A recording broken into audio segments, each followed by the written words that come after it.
in a business management class.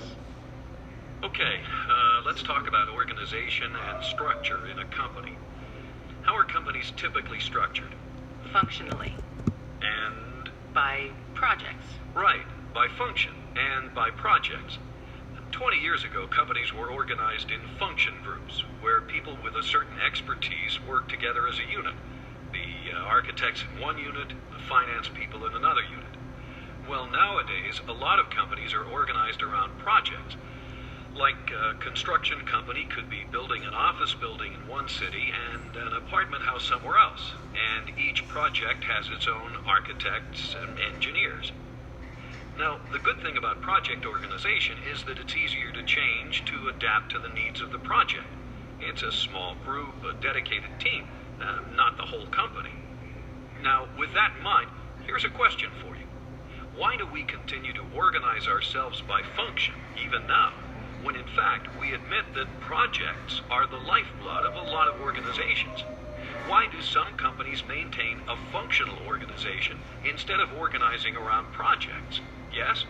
Because, if you don't have that functional structure within your organization, chances are you'd have a harder time meeting the goals of the projects. Why?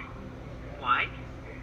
Well, listen, let's say we got 4 new cars we want to design. Why do we need a functional organization? Why not just organize the company around the 4 projects? These people make car number 1, these other people make car number 2. Yeah, but who's going to be responsible for what? You know, the way you tell who's... Well, we'll appoint a manager. New car number 1 manager. Car number 2 manager. They're completely responsible. Why should we have a single engineering department that has all 4 cars passing through it? When you design a car, you need the expertise of all the engineers in the company. Each engineer needs to be in touch with the entire engineering department. Yeah, but I keep asking, why? I want to know why. Yes. Well, to eliminate redundancy is probably one of the biggest factors in an organization, so that there's standards for uniformity and efficiency in the organization. Okay, and that's probably the primary reason for functional organization right there, is that we want some engineering consistency. We want the same kind of technology used in all 4 cars. If we disperse those 4 engineers into 4 parts of the organization and they work by themselves, there's a lot less chance that the technology is going to be the same from car to car. So instead, we maintain the functional organization. That means the engineers work together in one part of the building, and their offices are next to each other because we want them to talk to each other. When an engineer works on a project, they bring the expertise of their whole functional group with them.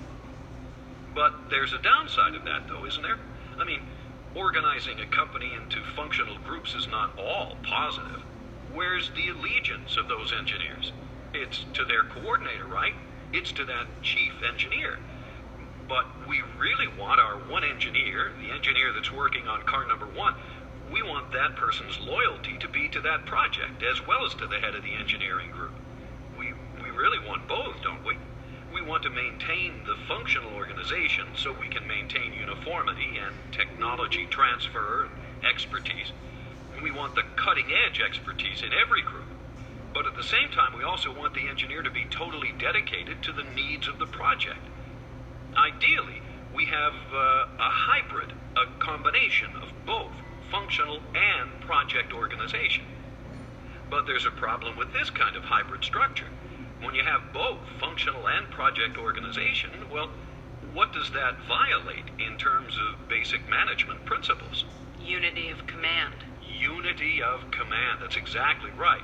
So this is a vicious violation of unity of command, isn't it? It says that this engineer working on a project seems to have 2 bosses. We got the engineering boss and we got the project manager boss. But the project manager is responsible for the project and is not the official manager of the engineer who works on the project. And we try to maintain peace in the organizations, and sometimes it's disrupted and we have conflicts, don't we? The the project manager for car 1 wants a car part to fit in a particular way for a specific situation, a specialized case. Well, the engineering director says, no, we got to have standardization. We got to have all the cars done this way.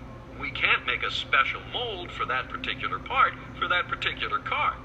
We're not going to do that. So we got a conflict.